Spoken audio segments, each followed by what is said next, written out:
Hey, design students, welcome to week 2, where we are continuing our discussion of typography. So, after our first week's lesson last week, I hope that you took away a couple of key things. Number one, that the fonts that you choose for the documents that you create or the web pages that you create affect the readability of your message. So, you want to pick things, number one, that people can read clearly.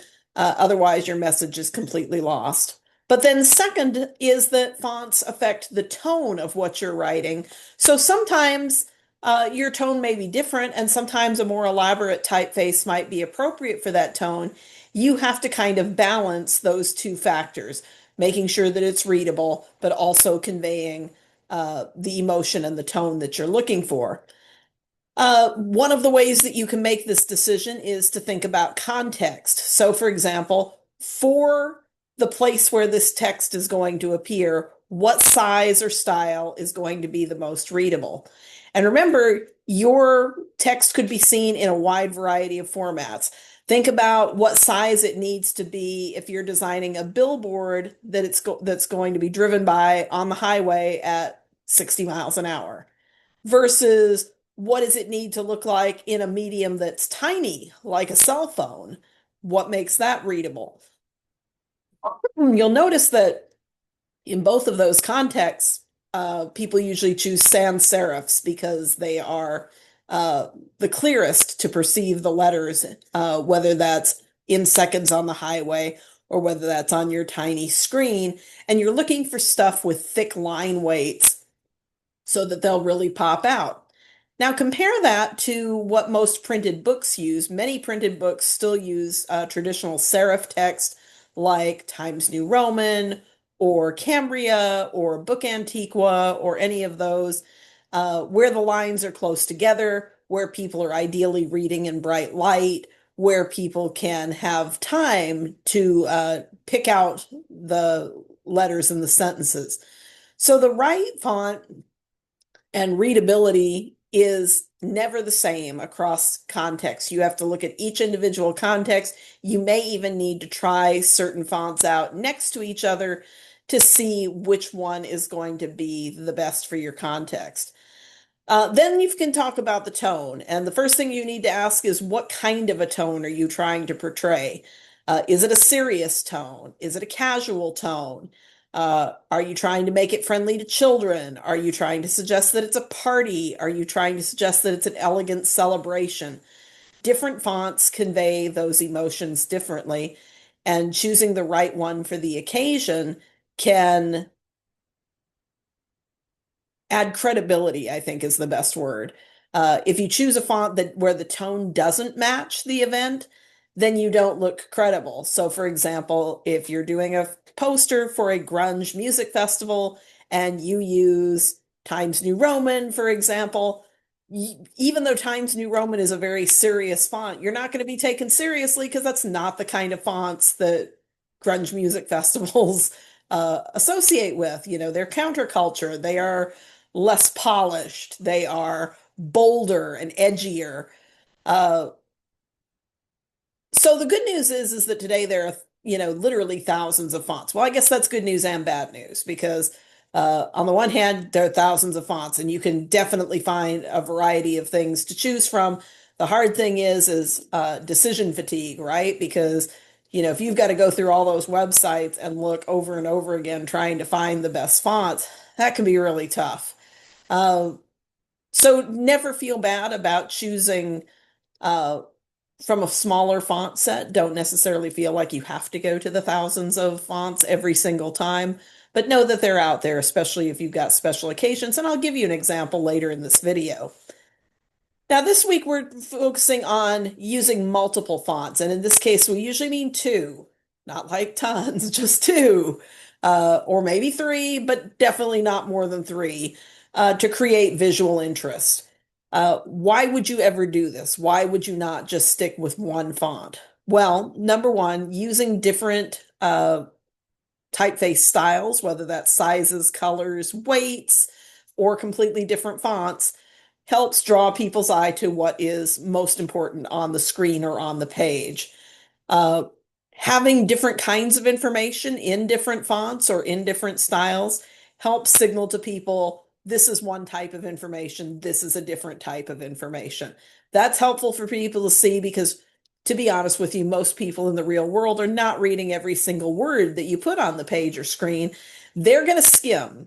And so you need to use the way that you design, the fonts that you choose, the sizes that you make them, so that they can find the information that they're looking for quickly and then they can go back to their daily lives. Ironically, you are more of a success as a professional writer and designer the less that people have to read what you wrote. And finally, of course, is to create visual interest. Sometimes you're designing stuff where your design is almost a work of art in some ways. I think about posters, or I think about event programs or invitations or those kinds of things. And you want to use fonts to make them look beautiful. You want them to look appealing. You want people to want to read them. Choosing your typeface as well can do that for you. Okay, so with those basic guidelines in mind, let's also talk about some potential problems to avoid, and we'll look at both good examples and bad examples in this video.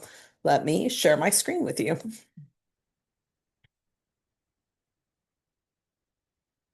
Okay, so here you have an example of a potential problem, which is overusing what are called display fonts. And by display fonts, I'm talking about things that are fancy and that have lots of character and personality. Okay, these are all beautiful and they can all be appropriate, used in moderation and in the right context. But if you use them all the time, you look inappropriate. It's like wearing uh, tie-dye clothes, for example, to a formal event. Uh, so in many, many of the professional documents that you design for workplaces and other organizations, you're going to want to stick with what we call workhorse fonts, which means they look appropriate in a wide variety of contexts. That frequently means using fonts that look a little bit boring. They are classic serif or classic sans serif fonts. Uh, Having said that, I hope that as you practice looking at them more and more, using the language, noticing the little details like what is the style of the serif, what is the height of certain parts of the letter form, so forth, that you come to appreciate some of the differences in these workhorse fonts. But the vast majority of the time, those are going to be your choices for serious context. If you use the display fonts too often, like I said, it creates the wrong impression. It doesn't look professional. It doesn't look reassuring. Okay, next example.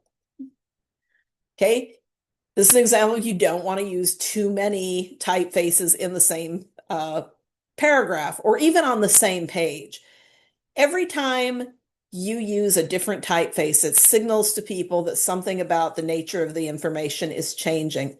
And if you see too many of them, it makes the page feel chaotic and incoherent. So you want to use your typefaces that you choose in a consistent pattern so that every time they change, it really does signal this is a different thing for you to look at, or this is a different meaning that I want you to have. When we start pairing two different typefaces together, a common mistake that I see people make is they put together fonts that don't actually go with each other. And so here's an example where they're showing a bad pairing and a good pairing. Now, what's interesting is this particular graphic suggests that the reason that uh, these top two fonts don't go together is because they're both script fonts and that's not enough contrast. I actually think that's wrong. It's not that they're both script fonts, it's that their personalities don't match. Uh, the top one is a handwritten font that looks like, I don't know, because of the slanting and because of the irregularity of the letters, it feels a little horror movie-ish to me. Not as extreme. I mean, there are some other fonts that are even more in that direction. But compared to the bottom one, which is super frilly and kind of feminine in a lot of ways, like that one looks more formal and too feminine, and the top one looks extremely informal uh, and edgy in some ways. that's why they don't go together. Their personalities don't match. Also, the little one, the fancy script font, is too fancy for that size. So, I mean, it's too frilly. You got to use cleaner letters when you're doing it that size. So the second pair is good. They're both sans serifs. Notice that the heading font is darker, bolder, thicker than the one underneath it. Uh, and both of them are clear to read on that yellow background. That's something we'll talk about a little bit more here in a minute. That readability depends not only on the typefaces that you choose, but on the backgrounds that you put them on. Okay, but let me show you about, for example, in my professional life, why I sometimes mix fonts and sometimes mix them quite extensively for a professional document. Okay, so as you know from my previous discussion, I serve on the board of director at Wildwood Park for the Arts. And one of the things that I do for Wildwood Park is every time they have a stage show, I design the playbill or program for that. And there are some legal requirements that I have to meet. And I also have the challenge of having to blend lots of different kinds of information in a way that will be visually beautiful and interesting to audience members who are reading it before the show, they're reading it during intermission. It has to look attractive and professional to the people who are acting on the stage. It has to represent the park well. As a result of all these different contexts, I end up using a lot of different typefaces, and I will share my screen again and show you what I mean by that. Okay, so here is the cover image of the high school musical program or playbill. And you notice that I've got two main different fonts working with each other. One I have no choice about. So this Disney High School Musical on Stage, that is the official font for the show itself. And Disney requires that we use exactly that image on exactly that red curtain. And if we don't, we violate our contract, and that could affect our ability to do their shows in the future. So that had no choice about. What I did then had to work with is I had to put this information about who wrote it, who did the music, who the director is, who the choreographer is, the dates of the show, and I had to work in these two organizational logos. So noticing that the display font that Disney has given us for this musical is a sans serif, then I looked to go to simpler sans serifs to bring the rest of it together. The only exception on this page is the part of the Preclara logo where that part is an all caps serif. It doesn't go as well with the rest of these, but I got no choice on that either because that's the name of the organization and that's their logo. That's maybe one of the biggest challenges that I have in designing for this organization is uh, they bring together a lot of artistic organizations and they also have a lot of sponsors. And when that happens, I have to make all their logos work well together. So even though the fonts aren't matching here 100%, what I'm trying to do is make sure that their logo is the same size more or less as the Wildwood Park logo and that it all looks unified on this front cover. Okay, so moving on. There are lots of different types of information in this booklet, and the booklet is about 20 pages in this particular case. All right. So the next thing is an ad for one of the vocal ensembles. And again, because Wildwood Park as an organization identifies mainly with very clean, kind of stylized sans serif fonts, I've used that same approach here. You've noticed I have to incorporate the Una Voce at Wildwood font. Their logo is what their logo is. So I have to make sure whatever I design around them looks good with that. And then I'm trying to use contrast in the fonts to direct people's eyes. So notice that Wildwood Park for the Arts and Una Voce are two of the biggest visual elements on the page in terms of the text. The next thing I want to pop out is that it's an elite vocal ensemble and who is its director. And then smaller is our executive director who helps support it. Okay, then we have pages that are kind of about the park. This is the fancier display font that I've chosen for these types of pages, but then notice that the rest of the page is in a more traditional sans serif. And these two fonts, this heading font and this body font, this is just a darker, bigger version of the body font here. Same thing here. Okay, this is another legal page. Have to put the same information on as the cover, plus some additional stuff that Disney requires. And notice again, the most important thing is the name of the show, and then we work our way down through the credits. So then when I'm talking about the actual pieces of the show, the cast, the musical numbers, the acts, etc., I try to make the heading font look as much like the font that Disney requires us to use as I possibly could. I actually think the name of this font is Chicago. So notice that I do it in all caps because they do it in all caps. And notice that I only use it for the headings. Again, can you imagine if I tried to type all of this information in that crazy looking font? Like it would be completely unreadable at the smaller sizes, so you don't do that. Again, I go back to a workhorse sans serif. Doesn't call a lot of attention to itself, but is super readable. Okay, same concept going here. Same concept going here. So the display font here is popping out the title of the information so that people can see it and skim it quickly. And then for the details, back to the sans serif. Cast bios, same concept. And later in the semester, I'll talk to you about how I lay these out and how we get them to all look the same from one program to the next. Scroll past these. Scroll past these. Okay, you'll notice a switch here when we get to this page about the donors. So for example, notice that I have switched from our traditional sans serif to a serif. And that's because I need this to be readable, but I also want it to look fancier. And that's why I also add these decorative elements in here. I want these people to feel like they are honored. Now, I also need them to be readable. So notice I'm still using the sans serif for the actual list of names, but their titles, I use a little bit of bolding, a little bit of size contrast, and a serif font to make them seem more formal, more ceremonial, more invitation-like. Okay, here I've got a couple of different informations, some general stuff about the board of directors at Wildwood, and then an ad for one of our sponsors. Again, that's their logo. I'm stuck with that handwriting font.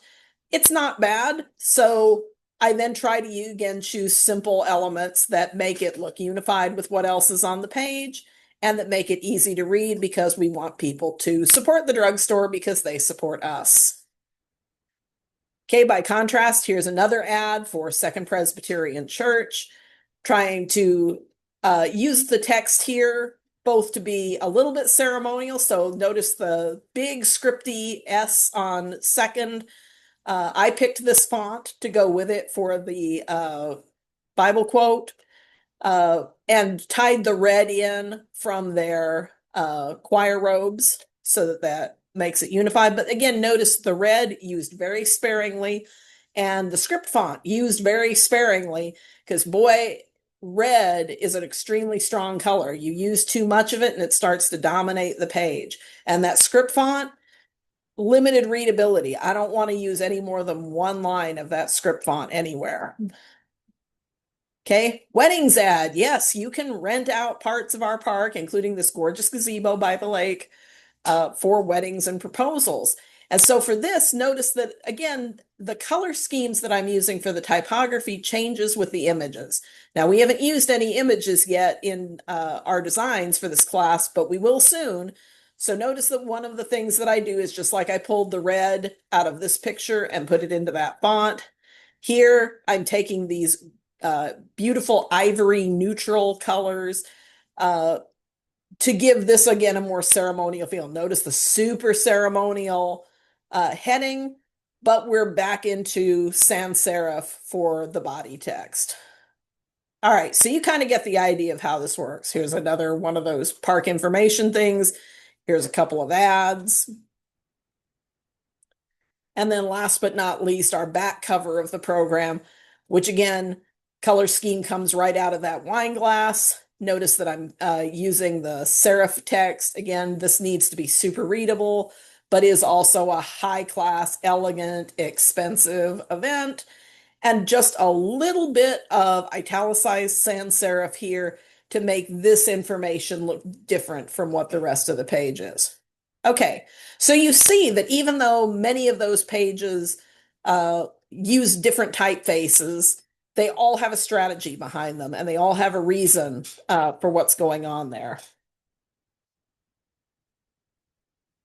Okay, let's talk a little bit more about the color management because uh, I noticed that a lot of you are excited to use colors. I noticed that some of you are using colors in your backgrounds, but there are good ways to use color in your typefaces and backgrounds and bad ways to use colors in your typeface and backgrounds. So let's talk about a few principles that have not only to do with aesthetics, but that also have to do with readability and the accessibility of what you design. And I will switch screens again here. Maybe I will switch screens again here. Yeah, here we go.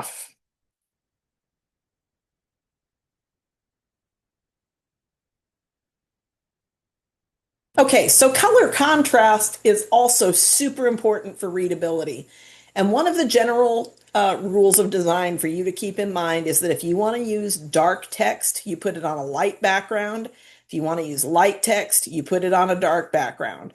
And we're always looking for high contrast for maximum readability. Uh, this helps not just normal readers with normal vision, but it helps people with low vision to be able to distinguish, or with color blindness. And you want your documents to be able to be used by everybody, not just certain people. So you want to make sure that high contrast is there to help everybody be able to read. So do this first column here, high contrast, not this second column here, low contrast. Do this first column here, high contrast, not this second column here, low contrast. Okay, I even kind of question this blue on the black. Like if I'm going to do that color of blue on the black, I actually would maybe want the text to be a little bit bigger and a little bit thicker because it is definitely not as clear as the blue on the white. And again, clarity is your goal. I mean, of course, you're constrained in part by what your organization expects, but you need to try to work with that to create the greatest clarity possible. Here's a couple more examples. Okay. Obviously, white on dark, great. Dark on white, great. Pastel colors together, not great. Dark colors together, not great. And be very careful about bright colors paired together where they seem to kind of vibrate on each other. So, I mean, look at this kind of orangish yellow on this red. That is not attractive. No matter how much that color meaning may be great, it's ugly as heck to read and hard on the eye. Okay, another example, like this green on red. Like, yeah, Christmassy, right? No, don't do that. Find other ways to get in the red and green. Do not put the red on the green. Do not put the green on the red. Okay, here's some more examples, just showing you that for pretty much every kind of background you can use, some colors will pop out better than others. And when we get to the color unit in this class, I will actually show you websites that you can go to where you can test whether or not your color combinations meet the legal standards for accessible reading. I will point out too, while we're here, that you can do text effects that will make your text pop out. So for example, notice that if you put white text and then you outline it in black, you can technically read it on literally any color. I do not recommend that you do this on a regular basis. For example, do not have this many colors in the background. That's crazy. Or do it, but do it super sparingly. I mean, if you do this over and over again, it gets really old and it again looks a little like a meme. and not as professional, which is great if what you're going for is a Facebook meme, but not so awesome if you're doing a professional presentation. Uh, be aware too that doing things like how you use the color and where you use the color and how you create the contrast can be more or less professional. So in this example, notice that again, there's lots of red and there's also this little bit of orange, and the contrast isn't very big.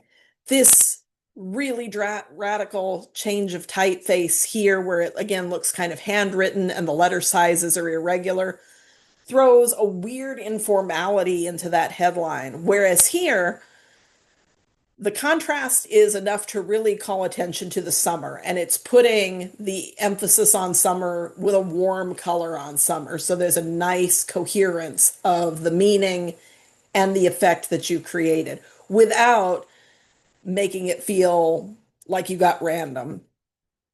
And then notice that this contrast doesn't need the color, like the color has nothing to do with hits different. Uh, and then a nice continuation of the sans serif.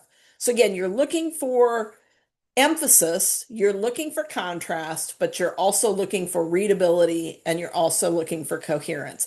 And this takes some practice to develop. It doesn't happen in a day, so don't panic or be worried that you're not doing well. If this doesn't come naturally to you, also don't worry if it takes you a huge amount of time. It takes me a huge amount of time. I will tell you that for that playbill that I was showing you, it takes me on average an hour a page to design that and have it look attractive. Some pages take even more than that, uh, depending on how complicated they are.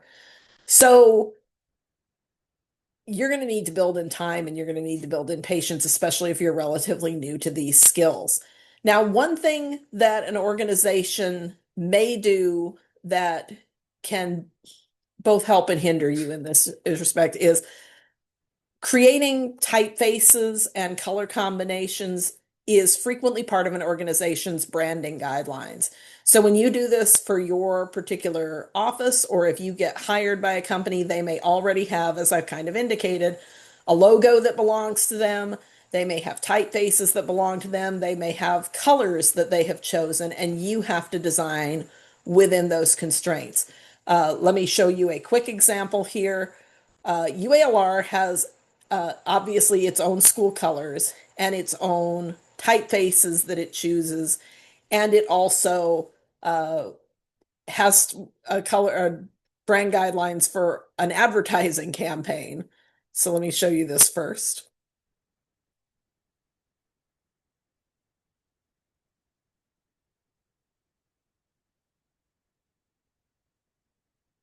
Okay, so I'm sure that you've seen around campus and on billboards and on the marquee, for those of you who are physically in Little Rock, uh, this Expect More brand campaign that the university is doing.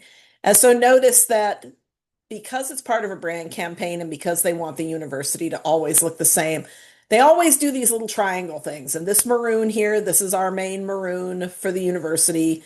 Uh, Maroon, white, and silver or gray are considered our main colors.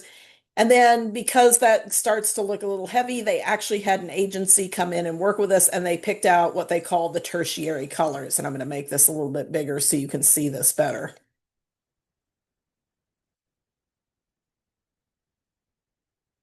Okay, so notice that uh, for almost all of our designs, we're expected to stay in the main university colors, and they give us the numbers that we can use to create those in print and digital or in web spaces.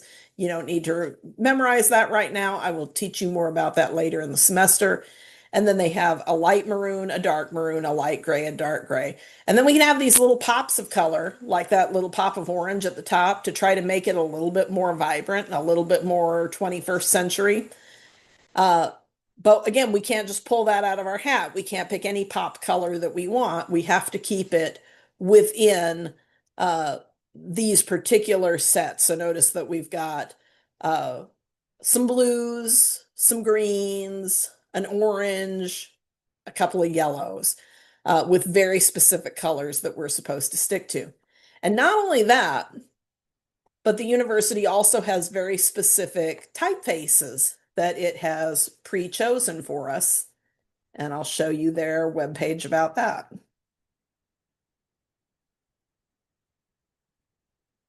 Sorry, my mouse is sticking.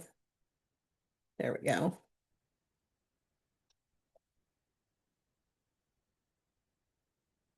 Okay, so you'll notice that at the website of ualr.edu/communications, they have all of the brand guidelines so that any of us who are designing for the university can use them. And they have a very specific list of fonts that they expect us to use.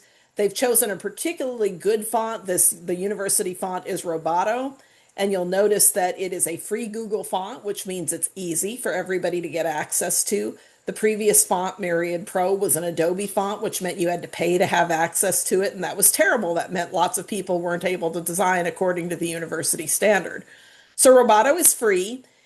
Notice that what is especially nice about Roboto is all the different styles that it has. So there are multiple styles of regular Roboto, three styles of Roboto condensed, and then it also has a serif version and a slab version.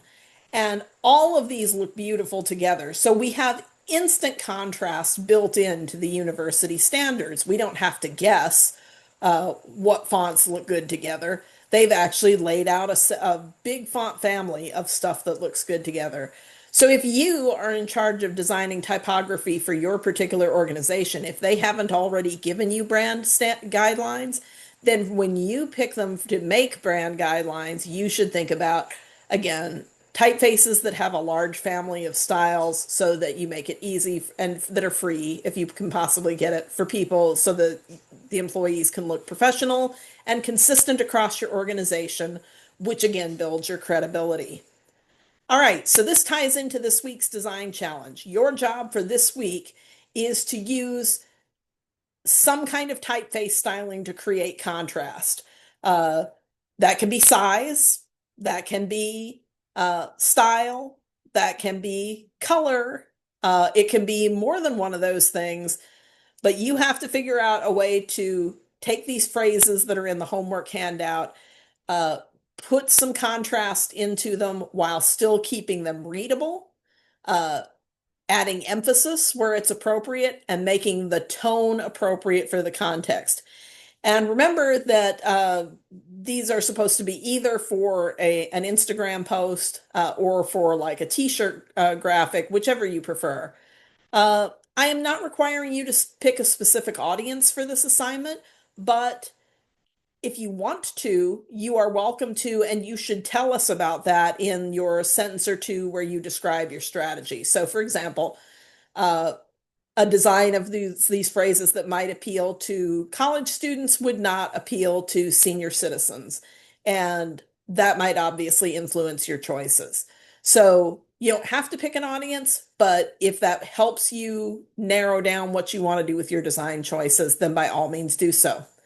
Okay, I hope you have a good time with this assignment.